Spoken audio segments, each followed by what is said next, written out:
proud, swelling parents and family, and gorgeous class of 2010.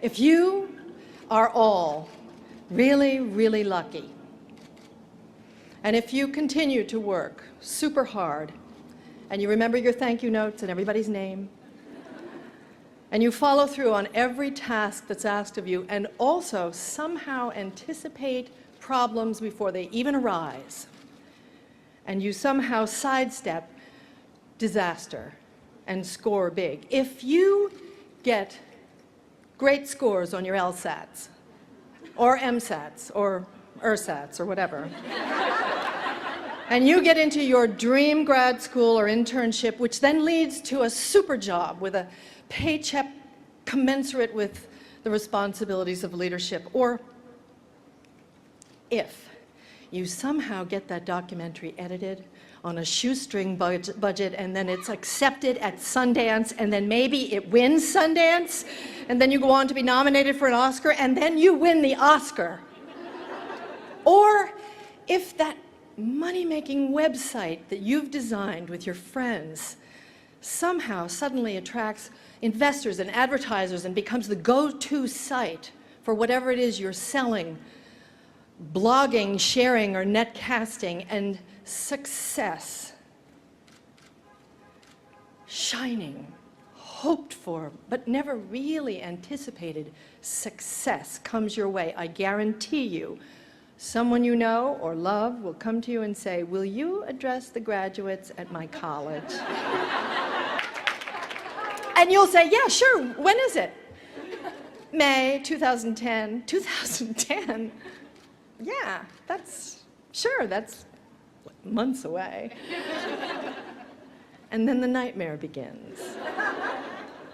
The nightmare we've all had, and I want to assure you, you will continue to have, even after graduation, 40 years after graduation. About a week before the due date, you wake up in the middle of the night, I have a paper due and I haven't done the reading, oh my God! If you have been touched by the success fairy, people think you know why. It's true. People think success breeds enlightenment, and you are duty-bound to spread it around like manure, really. Fertilize those young minds. Let them in on the secret. What is it that you know that no one else knows? The self-examination begins. One looks inward. One opens an interior door. Hello, I'm Meryl Streep.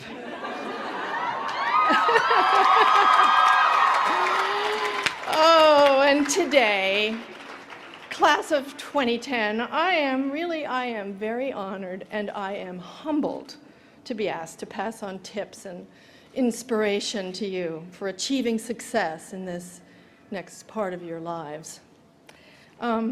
President Spar, when I consider the other distinguished medal recipients and the venerable Board of Trustees, the many accomplished faculty and family members, people who've actually done things, produced things, while I have pretended to do things, I can think of about 3,800 people who should have been on this list before me.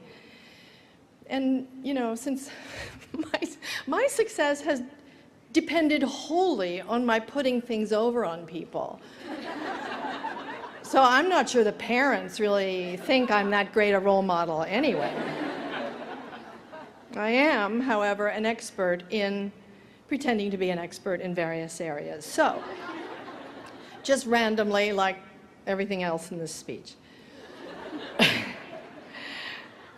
I am, or I was, an expert in kissing on stage and on screen. How did I prepare for this? Well, most of my preparation for this took place at my suburban high school, or rather behind my suburban high school in New Jersey. One is obliged to do a great deal of kissing in my line of work. Air kissing, ass kissing, kissing up, and of course, actual kissing. Much like hookers, actors have to do it with people we may not like or even know. We may have to do it with friends, which is, believe it or not, particularly awkward. For people of my generation, it's awkward.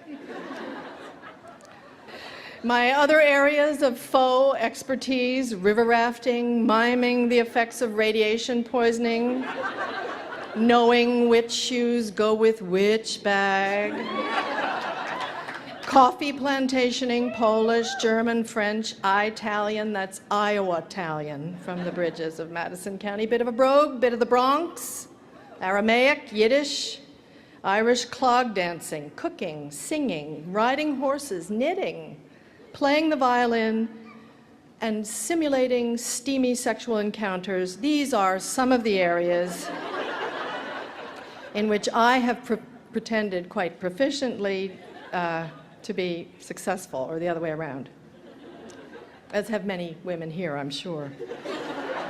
Women, I feel I can say this authoritatively, especially at Barnard, where they can't hear us. What am I talking about? They professionally can't hear us. Women are better at acting than men. Why? Because we have to be. If successfully convincing someone bigger than you are of something he doesn't want to know is a survival skill, this is how women have survived through the millennia. Pretending is not just play. Pretending is imagined possibility. Pretending or acting is a very valuable life skill, and we all do it all the time. We don't want to be caught doing it, but nevertheless, it's part of the adaptation of our species. We change who we are to fit the exigencies of our time, and not just strategically or to our own advantage, sometimes sympathetically, without our even knowing it, for the betterment of the whole group. I remember very clearly my own first conscious attempt at acting. I was 6, placing my mother's half slip over my head in preparation to play the Virgin Mary in our living room. As I swaddled my Betsy Wetsy doll, I felt quieted, holy, actually, and my transfigured face and very changed demeanor, captured on Super 8 by my dad, pulled my little brothers, Harry, 4, playing Joseph, and Dana, 2, a barnyard animal,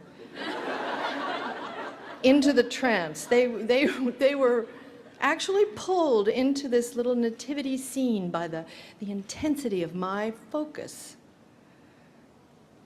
in a way that my usual technique for getting them to do what I want, yelling at them, never ever would have achieved. And I learned something on that day. Later, when I was 9, I remember taking my mother's eyebrow pencil and carefully drawing lines all over my face, replicating the wrinkles that I had memorized on the face of my grandmother, whom I adored. I made my mother take my picture, and I look at it now. Of course, I look like myself now, and my grandmother then. But I really do remember in my bones how it was possible on that day to feel her age. I stooped, I felt weighted down, but cheerful. You know, I felt like her. Empathy is at the heart of the actor's art. And in high school, another form of acting took hold of me. I wanted to learn how to be appealing. So I studied the character I imagined I wanted to be, that of the generically pretty high school girl. I researched her deeply, that is to say, shallowly, in Vogue and 17 and Mademoiselle magazines.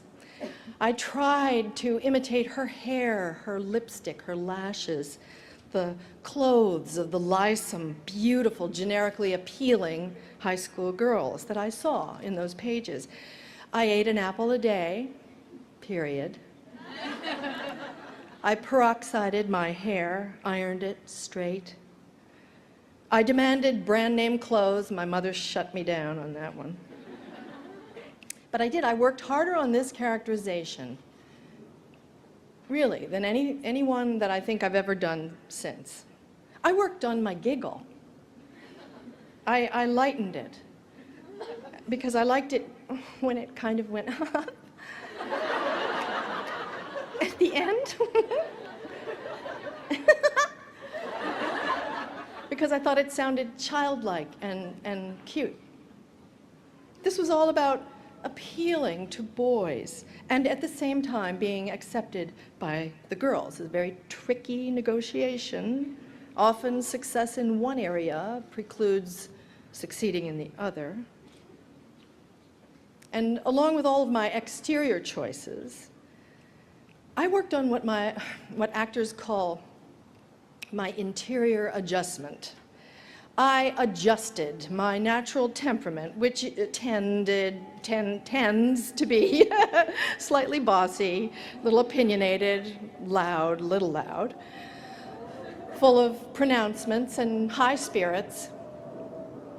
And I willfully cultivated softness, agreeableness, a breezy, natural sort of sweetness, even a shyness, if you will, which was very, very, very, very, very effective on the boys. But the girls didn't buy it. They didn't like me. They sniffed it out, the acting. And they were probably right. But I was committed. This was absolutely not a cynical exercise. This was a vestigial survival courtship skill I was developing. And I reached a point senior year when my adjustment felt like me. I had actually convinced myself that I was this person and she me. Pretty, talented, but not stuck up. You know, a girl who laughed a lot at every stupid thing every boy said, and who lowered her eyes at the right moment and deferred, who learned to defer when the boys took over the conversation. I really remember this so clearly. And I could tell it was working. I was much less annoying to the guys than I had been. They liked me better, and I liked that. This was conscious, but it was at the same time motivated and fully felt. This was real acting. I got to Vassar, which 43 years ago was a single-sex institution, like all the colleges in what they called the Seven Sisters, the female Ivy League. And I made some very quick but lifelong and challenging friends. And with their help, outside of any competition for boys, my brain woke up.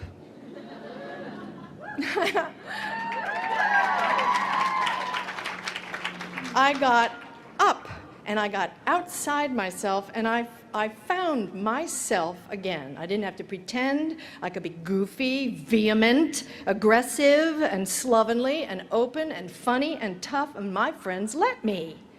I didn't wash my hair for 3 weeks once. They accepted me like the Velveteen Rabbit.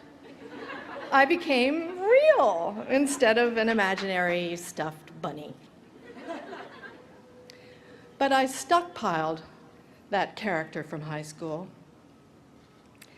and I breathed life into her again some years later as Linda in The Deer Hunter. There's probably not one of you graduates who has ever seen this film, but The Deer Hunter, it won Best Picture in 1978. Robert De Niro, Chris Walken, not funny at all. And I played Linda, a small-town girl from a working-class background, a lovely, quiet, hapless girl who waited for the boys she loved to come back from the war in Vietnam. Often, men my age, President Clinton, by the way, when I met him, said, men my age mention that character as their favorite of all the women I've played. And I have my own secret understanding of why that is. And it confirms every decision I made in high school. This is not to denigrate that girl, by the way, or the men who are drawn to her in any way, because she's still part of me and I'm part of her.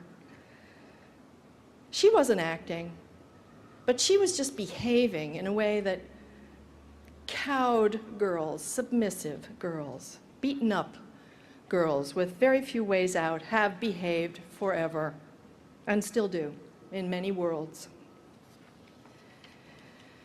Now, in a measure of how much the world has changed, the character most men mention as their favorite is Miranda Priestly. The beleaguered totalitarian at the head of Runway magazine, Devil Wears Prada. To my mind, this represents such an optimistic shift. They relate to Miranda. They wanted to date Linda. They felt sorry for Linda, but they feel like Miranda. They can relate to her issues, the high standards she sets for herself and others, the thanklessness of the leadership position, the nobody understands me thing, the loneliness. They stand outside one character and they pity her and they kind of fall in love with her, but they look through the eyes of this other character. This is a huge deal because, as people in the movie business know, the absolute hardest thing in the whole world is to persuade a straight male audience to identify with a woman protagonist, to feel themselves embodied by her. This, more than any other factor, explains why we get the movies we get and the paucity of roles where women drive the film. It's much easier for the female audience because we were all brought up, grown up, identifying with male characters from Shakespeare to Salinger. We have less trouble following Hamlet's dilemma viscerally, or Romeo's, or Tybalt's, or Huck Finn, or Peter Pan. I remember holding that sword up to Hook. I felt like him. But it is much, much, much harder for heterosexual boys to be able to identify with Juliet, or Desdemona, or Wendy in Peter Pan, or Jo in Little Women, or The Little Mermaid, or Pocahontas. Why? I don't know. But it just is. There has always been a resistance to imaginatively assume a persona if that persona is a she. But things are changing now, and it's in your generation that we're seeing this. Men are adapting. About time. They are adapting consciously and also without realizing it for the better of the whole group. They're changing their deepest prejudices to accept and to regard as normal things that their fathers would have found very, very difficult, and their grandfathers would have abhorred. And the door into this emotional shift is empathy. As Jung said, emotion is the chief source of becoming conscious. There can be no transforming of likeness into dark, of apathy into movement without emotion. Or as Leonard Cohen says, pay attention to the cracks, because that's where the light gets in. You, young women of Barnard, have not had to squeeze yourselves into the corset of being cute or to muffle your opinions, but then you haven't left campus yet. I'm just kidding.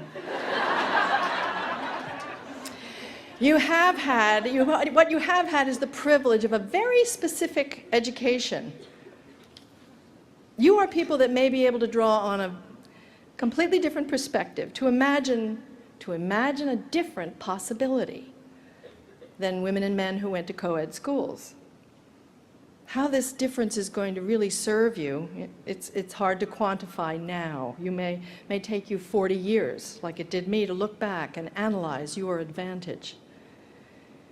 But today is about looking forward into a world where so-called women's issues, human issues of gender inequality live at the very crux of the global problems everyone suffers, from poverty to the AIDS crisis, the rise in violent fundamentalist juntas, human trafficking, and human rights abuses. And you are going to have the opportunity and the obligation, by virtue of your provenance, to speed progress in all these areas. And this is a place where, even though the need is very great, the news is too. This is your time, and it feels normal to you, but really there is no normal. There's only change and resistance to it, and then more change. Never before in the history of our country have most of the advanced degrees been awarded to women, but now they are. Since the dawn of man, it's hardly more than 100 years since we were even allowed into these buildings, except to clean them. But soon, most of the law and medical degrees will probably also go to women. Around the world, poor women now own property who used to be property. And according to The Economist magazine, for the last 2 decades, the increase in female employment in the rich world has been the main driving force of growth. Those women have contributed more to global GDP growth than have either new technology or the new giants, India or China. Cracks in the ceiling, cracks in the door, cracks in the court and on the Senate floor. I gave a speech at Vassar 27 years ago. It was a really big hit. Everybody loved it, really. Tom Brokaw said it was the very best commencement speech he had ever heard, and of course I believed this. And you know, it was much easier to construct than this one. It came out pretty easily because back then I knew so much. I was a new mother. I had 2 Academy Awards, and it was all, you know, coming together so nicely. I was smart, and I understood boilerplate and what sounded good, and because I'd been on the squad in high school, earnest, full-throated cheerleading was my specialty, so that's what I did. But now, I feel like I know about 1/16 of what that young woman knew. Things don't seem as certain today. Now I'm 60, I have 4 adult children who are all facing the same challenges that you are. How it makes things tough for your family. And whether being famous matters really one bit in the end, in the whole flux of time. I know I was invited here because of how famous I am and how many awards I've won. And while I am overweeningly proud of the work that I, believe me, did not do on my own. I can assure you that awards have very little bearing on my own personal happiness, my own sense of well-being and purpose in the world. That comes from studying the world feelingly, with empathy in my work. It comes from staying alert and alive and involved in the lives of the people that I love and the people in the wider world who need my help.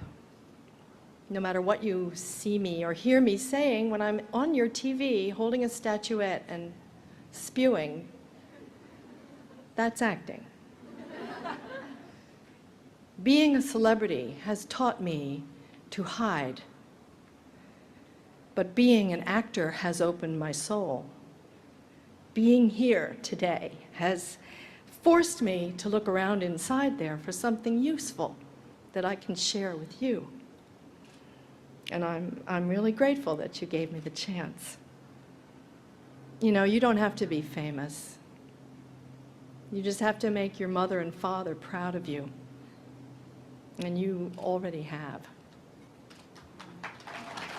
Bravo to you. Congratulations.